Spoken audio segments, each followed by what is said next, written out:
ብዙዎቻችን እውነት እንነጋገር ከተባለ እንደ ነገሩ ነው እየኖርን ያለነው ደስ ሳይል። ለምን የምንሰማው የዓለምን ድምጽ ይሆን? ሌብነት ተወድሶ ጨዋነት የኮሰሰበት ዘመን ነው። የሰረቀ ተተኮሰ የሚባልበት ዘመን፣ ጨዋ የሆነ ደግሞ እሱ ምን አለው የተቀበረ ሰው ነው የሚባልበት ዘመን ነው። ድንግሉ ፋራ፣ ዘማዊው የነቃ ተብሎ የሚወደስበት ዘመን ነው። ተገላብጧል ስላችሁ ወገኖቼ እግዚአብሔር ያለውን ተመልከቱ። ሃይማኖት ስላለ ባለ ጸጋ ነህ፣ ክርስቲያን ስለሆንክ ባለ ጸጋ ነህ፣ የመንግስተ ሰማያት ዜጋ ስለሆንክ ባለ ጸጋ ነህ። ሰማያዊው በሆነው ጸጋ ደስተኛ የሆንክ አንተ ባለ ጸጋ ነህ። በዚህ ባለው ነገር እባካችሁ ሀብታም ደሃ ባለጸጋ ምስኪን መባባል እናቁም። ይልቅ በእግዚአብሔር አይን እንደዚህ መተያየት እንጀምር። የሌላውን በመንጠግ ባለጠጎች አትሆኑ። ይልቅስ አስደናቂ የባለጠግነት ቀመር ከፈለጋችሁ በመለገስ ባለጠጎቹ ከታገሳችሁ የሚነዋወጠው ታላቅ ሕይወታችሁ ታላቅ ጸጥታ ይዞ ይመጣል። እስኪ እውነት እንነጋገር። ድህነት ምንድን ነው? ባለጸግነትስ ምንድን ነው?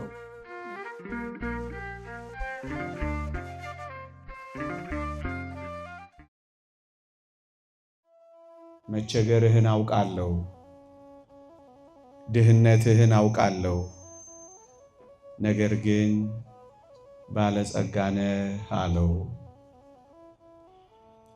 ይህን የተባለው የሰርምኔስ ቤተክርስቲያን አለቃ እንደሰማችሁት ችግረኛ ነው። እንደሰማችሁት ደሃ ነው። ግን ይገርማችኋል፣ እግዚአብሔር ባለጸጋ ነህ አለው። እንዴት ግራም ያጋባ ሐሳብ ነው! መቸገርህን አውቃለሁ፣ ድህነትህን አውቃለሁ፣ ማጣትህን እኮ አውቀዋለሁ አለው። ግን አይዞ ደግሞ እኮ ባለጸጋ ነህ ደግሞ ሲለው እናገኛለን። እንዲህ አይነት ድሃ ባለጸጋ ምን ቢሆን ነው? ወገኖቼ ችግር ክርስትናን አላስተዋቸውም። ችግር ሃይማኖት አላስቀየራቸውም። ለዚህ ነው እግዚአብሔር ችግር ሀብትን አሳጣቸው እንጂ ሃይማኖት ስላላሳጣቸው ነው ባለጸጎች ናችሁ ያላቸው። ምዕመናን ችግር እኮ ሃይማኖታችንን ሊፈታው አይገባም። ማጣት እኮ ጸሎታችንን ሊያቋርጠው አይገባም። በሆነ በዚህ ዓለም ጉዳይ የሆነ ነገር ሲጎድል በመንፈሳዊው ዓለም ሊጎርልብን እኮ አይገባም። እዩ ችግር ያሳጣቸው ሀብት ነው እንጂ ክርስትናቸውን ስላላሳጣቸው ነው ባለጸጎች ናችሁ ያላቸው። እስኪ የምር እንነጋገር። በዚህ ዘመን እግዚአብሔር እንደሚለን ነው የምናምነው ወይስ ዓለም የምትነግረንን ነው እየተቀበልን ያለ ነው? ወገኖቼ እውነት እንነጋገር ከተባለ ዓለም ድሆች ናችሁ ካለችን ሰንብታን የለ? ለዚህ አይደል ደስታ ይጠፋብን? ለዚህ አይደል ሳቅ ያጠረ? ለዚህ አይደል ጭርምት ኩርምት ያልነው? ለዚህ አይደል ፊታችን የወየበው? ለምንድን ነው እውነተኛ ደስታ ያጣ ነው ከተባለ ይሄ ዓለም የሚነግረንን እየሰማን ስለሆነ ነው። ድሆች ናችሁ ሲለን አሜን አለን። ምስኪኖች ናችሁ ሲለን እሺ አለን። ምንም የሌላችሁ መናጢዎች ናችሁ ሲለን አዘንን፣ ተከዝን። ምናልባት የሚያቀማጥል ቪላ ስለሌለን አንዳንዶቻችን በዚህ ምድር ላይ እንደ ኖርን እንኳን የምናስብ በጣም ጥቂቶች ነን። አንዳንዶች እኛ ምን ኖር ነው አኗኗሪ ነን እንጂ እስከ ማለት እኮ ደረስ። ብዙዎቻችን እውነት እንነጋገር ከተባለ እንደ ነገሩ ነው እየኖርን ያለነው ደስ ሳይለን። ለምን? የምንሰማው የዓለምን ድምፅ እየሆነ። እንደውም አንዳንድ ወጣቶች አንዳንድ ጊዜ እናገረዋለሁ፣ ኢትዮጵያ ውስጥ ሰው ሆኜ ከምኖር ይልቅ ዋይት ሃውስ ውስጥ ሳር ሆኜ በበቅል ይሻለኛል እያሉ እስኪመኙ ድረስ ደረሱ። ደስታን ፍለጋ ስንት ቦታ ተንከራተቱ። እርካታን ፍለጋ ባህር ለባህር ቀዘፉ።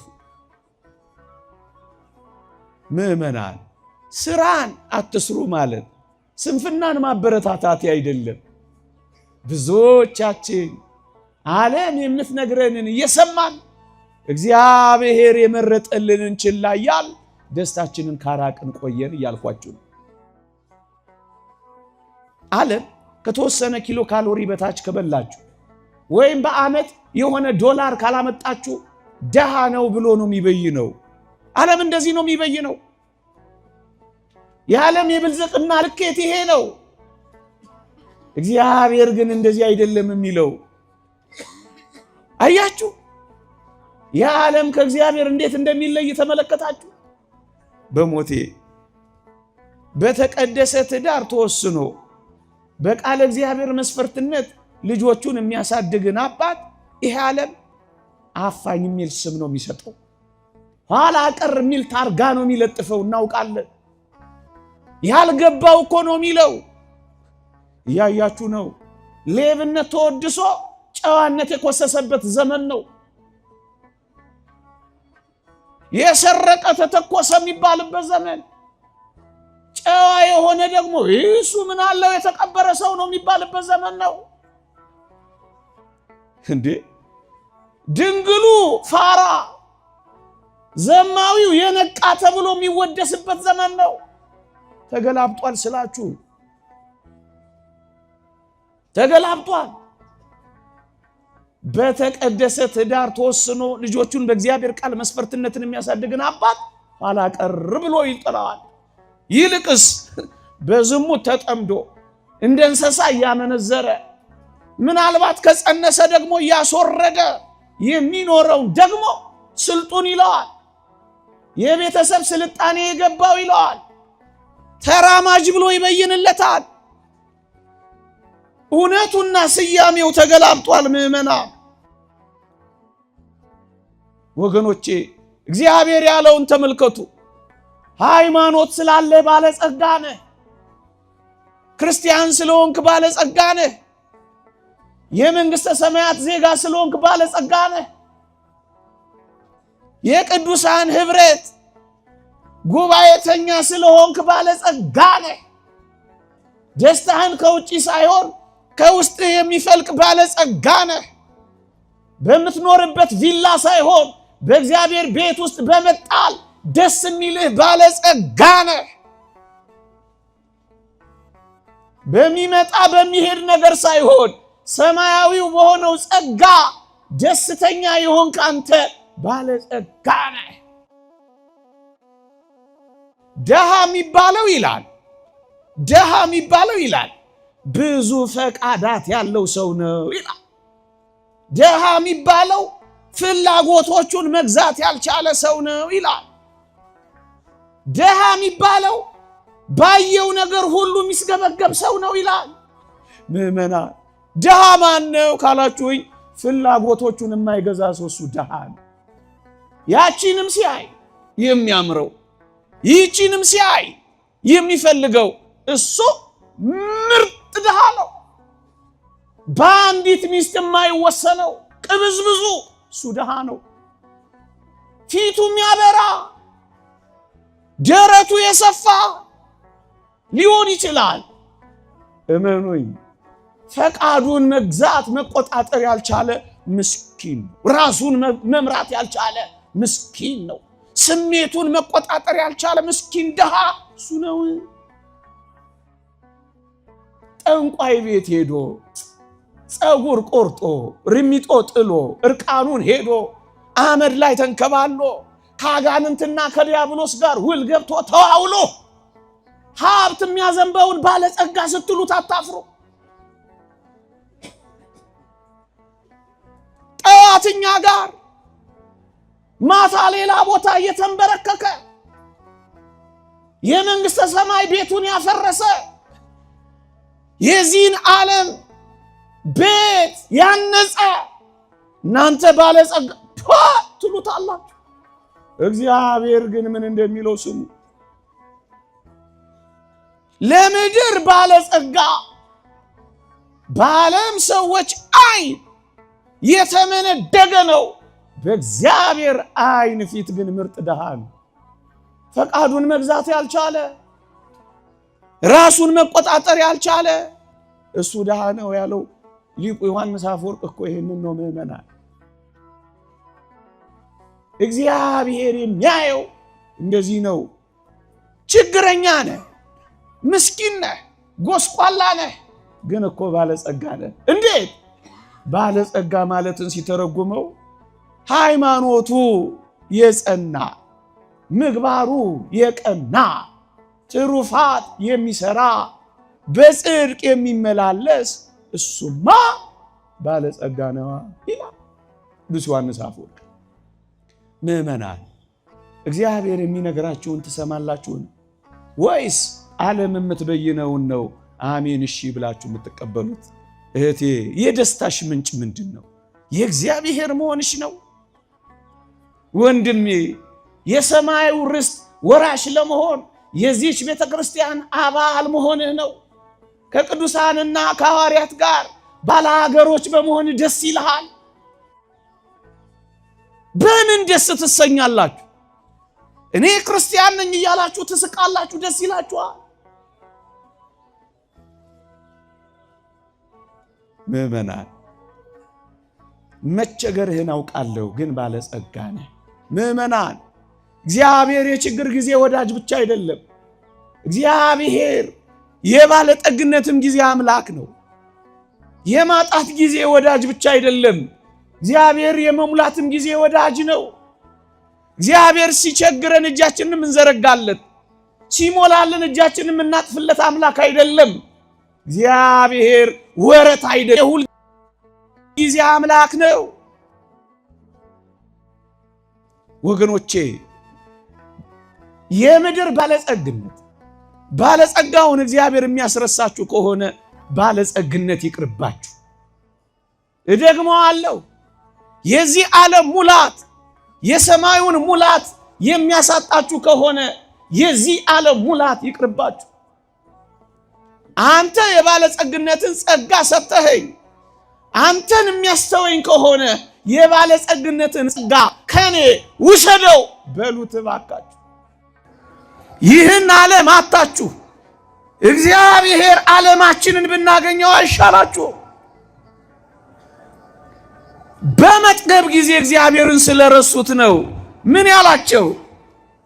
ድሆች አላቸው ባለጸጎች፣ አይናማዎቹን እውር አላቸው፣ ቅምጥሎቹን ጎስቋላ አላቸው፣ በሐር ያሸበረቁትን የተራቆትክ ነህ አላቸው። ምዕመናን እግዚአብሔር እንዴት ያየን ይሆን? አስባችሁታ?